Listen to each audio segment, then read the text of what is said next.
Hi, good evening. My name is Shez, and you are watching Project Food Garden. Today is 5th of Jan, 2022.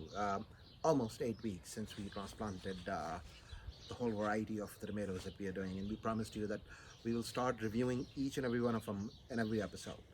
So it's been a beautiful hot day.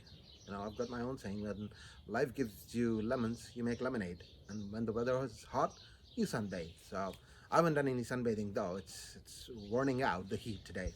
So today the variety that we have selected to review for you guys, it's Aunt Ruby German Green. I know the name sounds peculiar. It comes all the way from Memphis, Tennessee. Even though the name is German, but it's originates and it got the fame from Memphis, Tennessee. Let's go and show you how you go about when doing the Aunt Ruby German Green. So let's start the review, but I wanted to quickly show you what a beautiful day it has been here in Canterbury. So today, as you know, we are reviewing the German Green. So I've got two plants. So let's talk a little bit about, before I show you the health and everything else of the plants. The background for this is that this variety, as the name suggests, it's called German Green, but the full name of this variety is Aunt Ruby German Green. The origination of this tomato, it comes from Germany, but it got famous because Lady Ruby Arnold in Memphis, Tennessee, she was known to grow these tomatoes, and the name Aunt Ruby German Green was originated basically from Tennessee. So let's get into the review of the two plants. You can see that the bottom, the trunks are really healthy, and the trunks are quite nice and crispy clean. I'm raising them with multiple trunks. So let's talk about the timing and seeding and transplanting. You would see a lot of repetition while I would do the reviews because I'm doing heaps of varieties. So um, this is an indeterminate variety. You need to start the germination process minimum 6 weeks prior to the Labor Day weekend, and once your seedlings are out and about, you got to start the hardening process, and you will get them out on the Labor Day weekend. Well, I'm doing this tomato for the first time. It's been said that it has got a really intense sweet flavor with a slight tinge or hint of spiciness in the flavor. They are perfect for slicing, eating raw and fresh, which I normally prefer. And the crop timing for this is about from starts from 85 days because it's an indeterminate variety, so it goes until the very end of the season.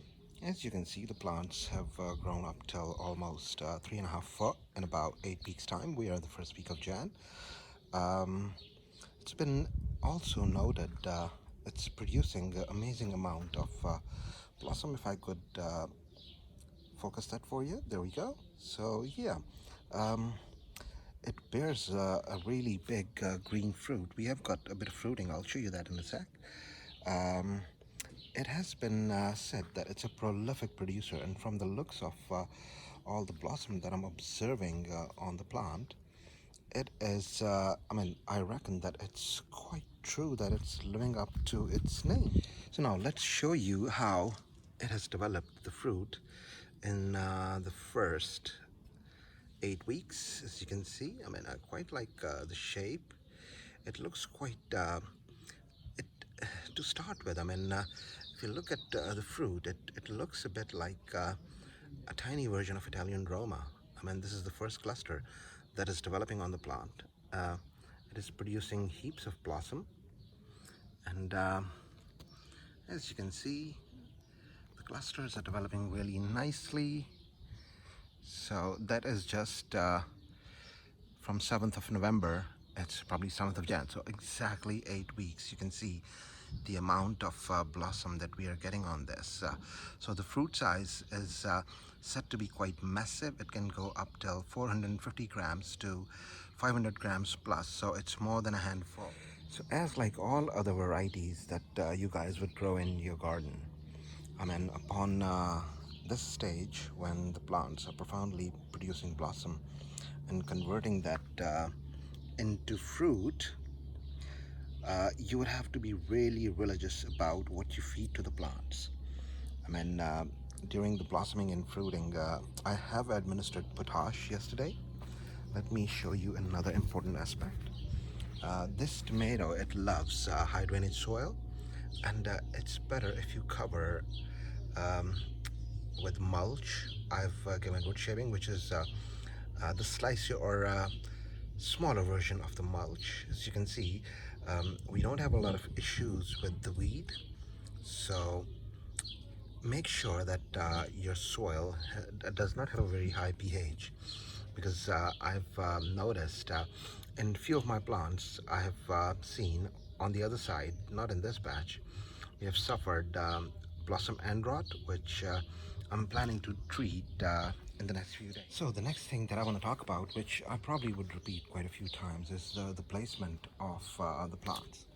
As you can see, it's a sunny day, and we have just stopped getting direct sun on this patch. The local time right now is almost 7:45. So this patch, it gets lots of sun all day long. The placement of the plant is supposed to be minimum 20 inches to 36 inches. They need to be far apart. I'm raising these plants with, as you can see, the support. It's really important for you to provide ample support. I've kept saying this in all the episodes. Providing support to the plants is really necessary. As you can see that from the bottom, it started off with one trunk, and then I'm supporting two trunks now. And here there's a third trunk, and there you go, it's the fourth trunk. And then there you go, I've got additional stake. I'm supporting multiple trunks because I need to get um, better yield from these plants, and so far they're doing really. So the next thing that we would talk about is the hydration routine. You have to ensure, I mean, this is probably the most important part in the life cycle for the season, when the plants have gone to a phase where they have started producing blossom and they're converting that into fruit. So hydration becomes all so important in order for you to ensure that the health of the fruit that it's producing, it needs to stay at its optimum. So for that, you have to ensure that you're feeding the plants religiously on a day like this where we have lots of sun. You need to give them a really nice long drink at the end of the day. I prefer doing the hydration right before the sunset or while the sunset is in progress. Um, Overall, I mean, I'm quite happy with this variety. These plants are looking really healthy. They seem to be in good health. They're loving the temperatures in the South Island. I mean, the Christchurch weather seems to be really doing the trick for these this variety. I've got quite a few others. We'll come back to each of them as soon as we can. But for now, the Aunty German Green is doing really well. It has survived the sudden rise and drop in the temperature as well. So the plants, I can wholeheartedly say that they're quite hardy. I have done the pruning, as you can see. I'm just covering the last bits. So done the pruning. We need to ensure that the bottom is nice and clear as usual. And like I'm supporting multiple trunks, so you need to ensure that you take care of the laterals. I've just done a little bit of pruning on the plants, and so far I'm quite content with the way these plants are behaving and the way they are moving along nicely. And we're not close to the mid-season, but yeah, it's doing quite well. So let's move on. So you have seen how we go about doing the Aunt Ruby German Green variety. Now remember, the tomatoes that I've shown you, the first cluster that it's developing, it looks like a tiny Italian Roma, but it's going to change shape, and I will be very interested in observing that over the course of next few weeks. I'm really also looking forward to the fact that it's a prolific producer, and the health of the plant, like I've shown you, it's looking really good. So I hope you've liked this episode.